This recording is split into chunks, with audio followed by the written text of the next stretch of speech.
Hey everyone, Jason Sherman here. In today's episode, I'm talking to voice-over artist and audio branding expert, Jodi Krangle. Welcome to the show. Thanks for having me. Today's topic is why your audio can make or break your brand. And music and audio has kind of transformed every single industry, if you think about it. And it's given it like a theme or like a sound that you can remember. It brings back memories.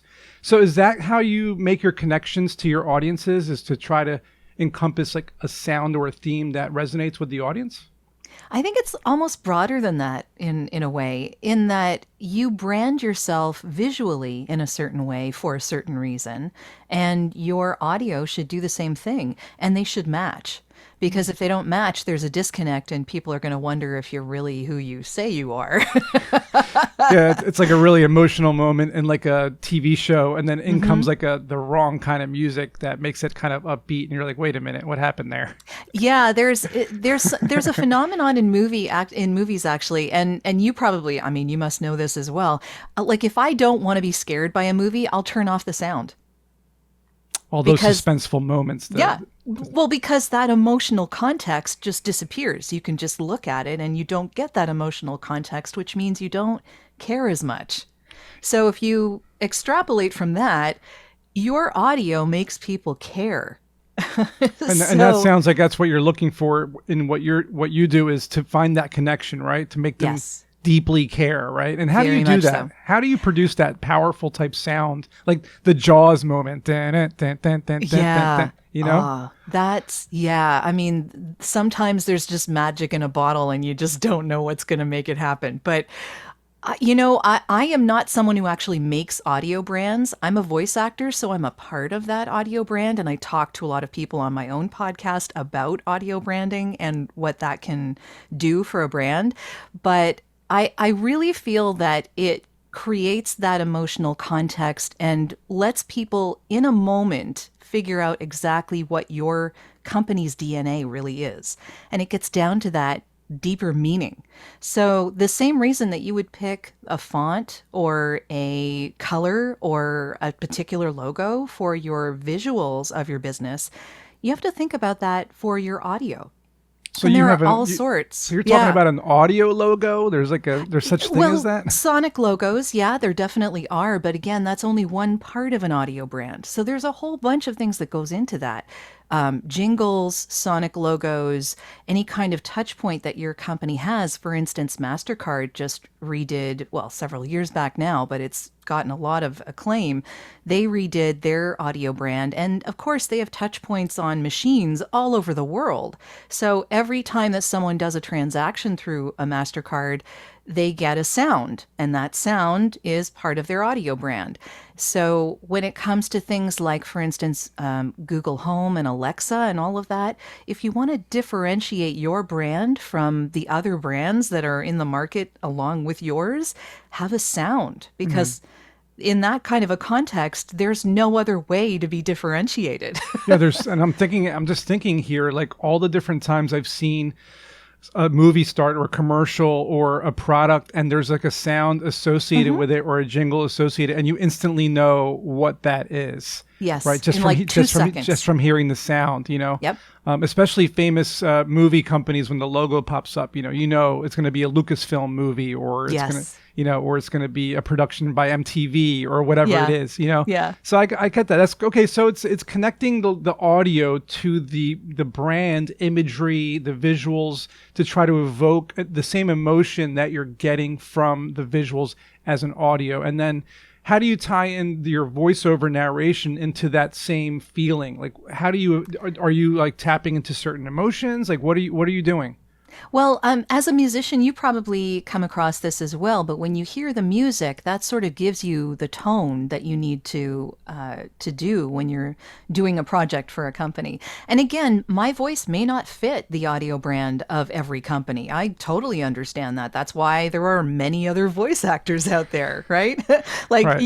I don't typically do things, for instance, for sports companies. That's just, I don't have a cool enough voice for that. Like, you know what I mean? Well, it depends what sport. It depends on what sport, exactly. But maybe chess. Maybe I could do chess. I don't know. But but like I tend to do a lot of healthcare and Okay. finance, right? So those kinds of things are right in my wheelhouse. But there are other brands and other types of industries that are in the wheelhouse for other voice actors. So it just depends on what your company's DNA is. And you're trying to tie in the visuals and the audio and make it a full sensory experience. And it can actually be more than just visuals and audio. It could be scent, it could be taste, it could be like depending on So what many your brand things. is, right? Yeah, I'm just starting to think of like so many commercials and ads that I've been watching, and you must have to really, you know, get into what the essence is. Like, what are you trying to really tell people? And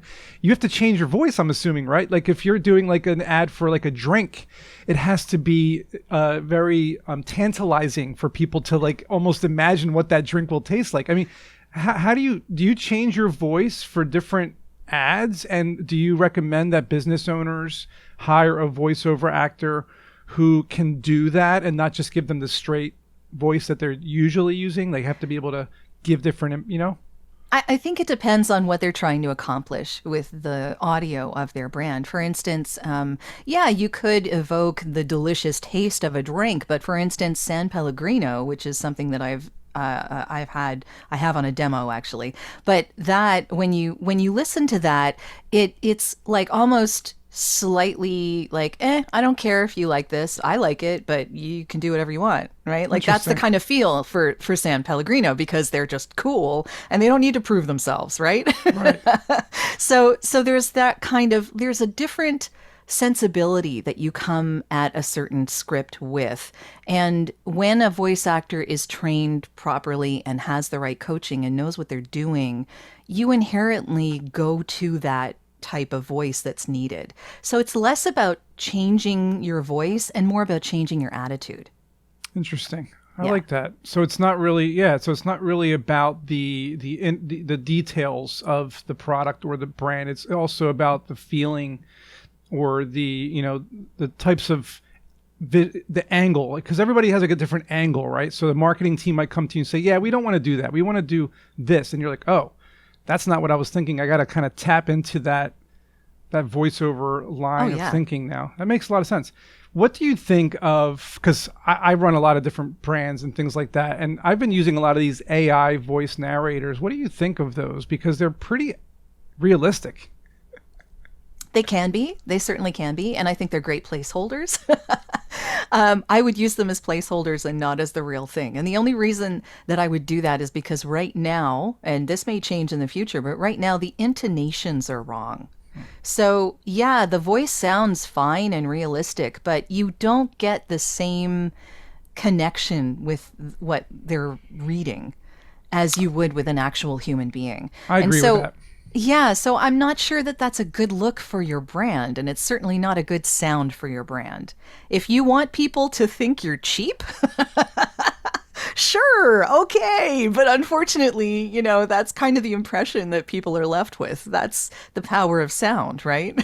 Yeah, and it's definitely taken over platforms like TikTok, where every other video has that AI voice speaking the words on the screen. It's kind of infiltrated people to the point where I feel like they may almost even be used to it. But at the same time, it is very repetitive, and it has no feeling and it has no Yeah. intonation, So I see both sides. I see it as being a placeholder and for cheap just to get it out there, but also it's not professional and people probably won't take it as serious. Well, I've seen a lot of people use it for humor. And in that case, sure, yeah. I mean, why not? I think it's fun. It's funny. And not everybody is going to have access to a voice actor, or Yeah. want access to a voice actor. That's fine. I'm not saying everyone has to hire a voice actor. But what I am saying is if you care about your company's image, and you want people to connect with who you are as a company and a brand, cheapening out on something like the voice that you use for your brand is not a good way to go. Yeah, it's like imagine getting an AI to play Darth Vader. Just wouldn't be the same thing, you know. Yeah. James Earl Jones was a tough one to beat.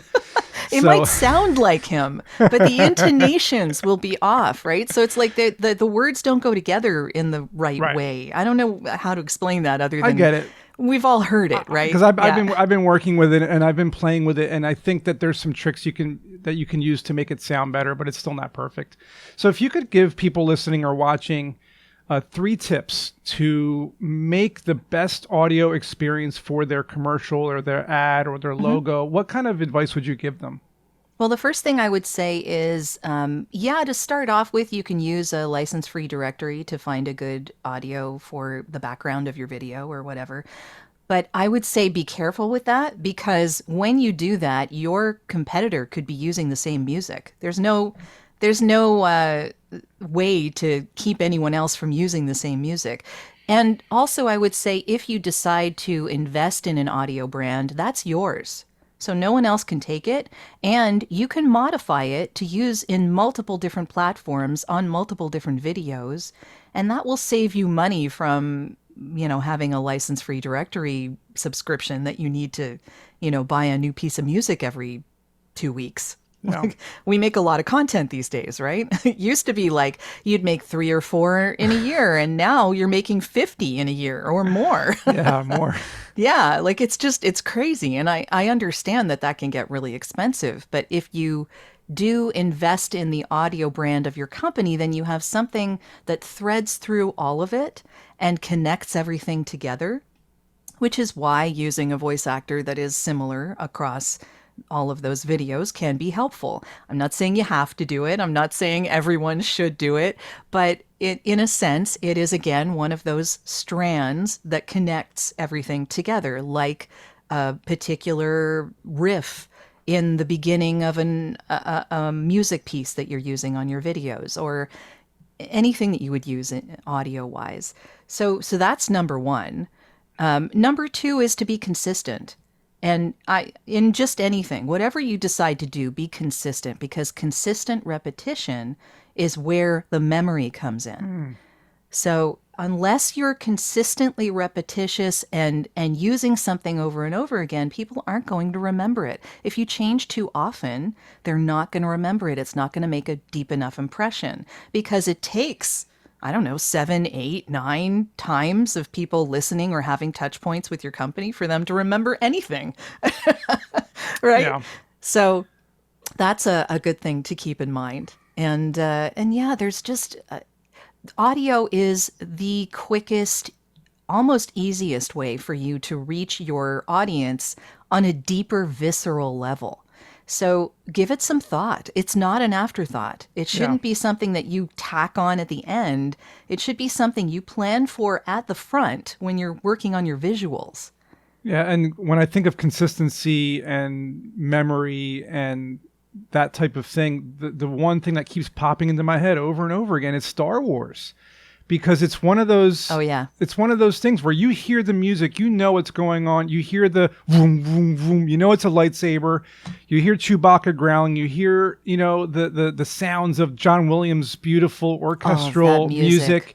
It's like Your heart just Yeah. pounds. Like, yeah, it's fantastic. And it's all across. And it's threaded. All of the movies, It's right? threaded, So- right? Yeah. It's what you're saying. It was like a thread that takes Yep. you through every single, even the undertones and the themes that you hear of the different characters. So it's like, take that and put it into your brand, right? Oh yeah, yeah. And they do that in television shows too. Like I don't know why I love this show, but I've been watching NCIS probably since it started. I don't know why. I have no tie to the military. I'm Canadian. I mean, like it just doesn't make any sense at all, but I love the show.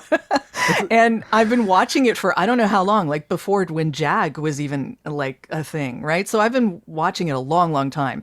And the thread of that music has continued for like it's been on the air now 19 years, Yeah, it's a something long like time. that.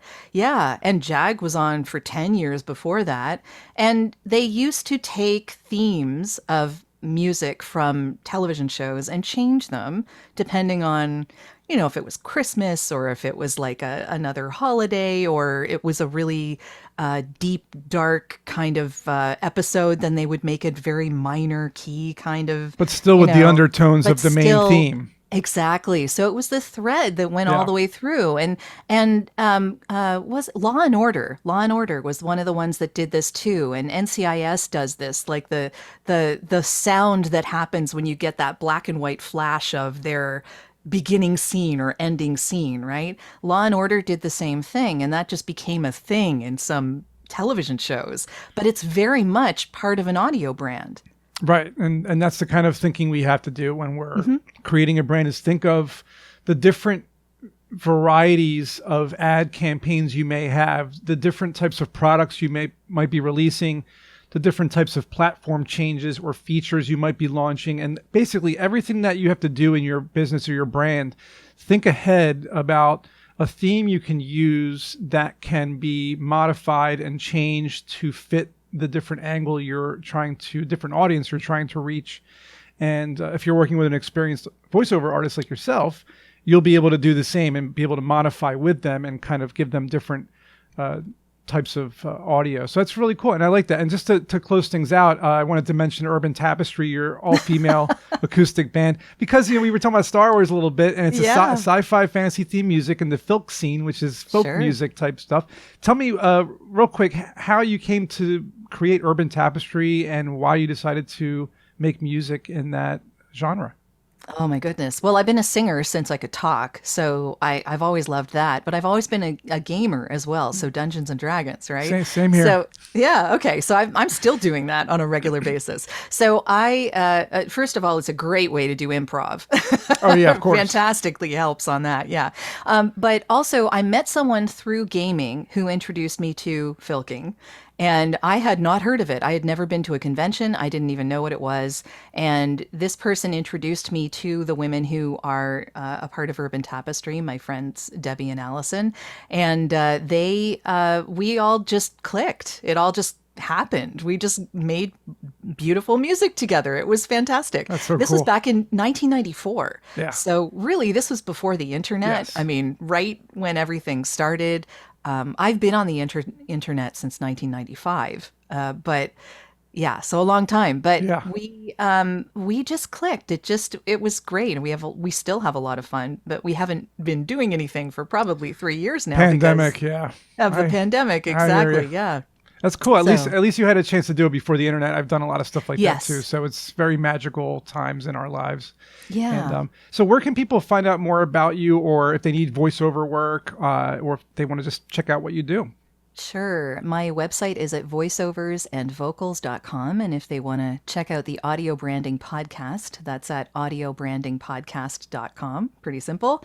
I also have Clubhouse discussions on audio branding and the power of sound. The club is called The Power of Sound. So it's a companion to the podcast, basically. And we talk about anything having to do with sound, pretty much. So we talk about audio branding, we talk about storytelling and podcasting and music and voice AI. We have a discussion on the security of synthetic voice coming up on just this Wednesday. And we do that every Wednesday at 2 p.m. Eastern. And I also have a chat on Thursdays at 2 p.m. Eastern that is called Voices in Podcasting, VIP. So that is a melding of voiceovers and podcasting and where they meet. Myself and two other friends of mine, we also host that. So super cool. Yeah. And just give like one last goodbye to the listeners in a narration voice. Goodbye. Well, thank you for listening to the show. We really appreciate your being here. And we'll see everyone in next week's episode.